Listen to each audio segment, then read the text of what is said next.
2, 1.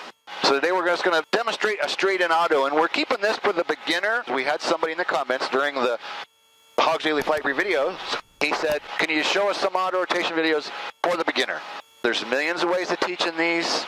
Chris is going to show you today what he does in the Cabri. So just know, like teaching quick stops, there's a million ways of teaching them. A good setup is key, okay? Yep. If you have an engine failure, you're going to want to fly into the wind. You want to get your nose right in the wind. For safety reasons, for the runway, you know, in case we actually do run it on, then we got the whole runway, but that gives us a pretty good crosswind. Right now we're at about 80 knots or so, 1,500 feet indicated. Warning caution lights are out, gauges are in the green, got plenty of fuel, landing lights on, check final, looks good. So that's how I teach these. I always like to be in cruise flight because that's how you're going to fly. You're going to be at your altitude that you like to be at. I'm usually around 1,500 or so, which is kind of where we're at, maybe 100 feet low. Everything's looking good.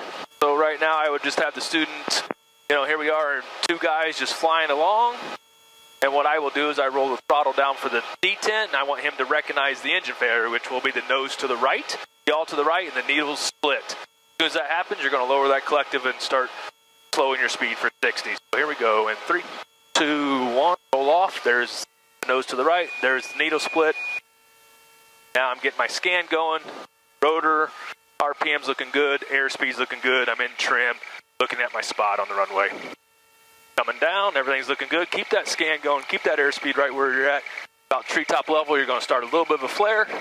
Flare is going to get more aggressive. As I'm doing that, I'm rolling throttle back on for the student.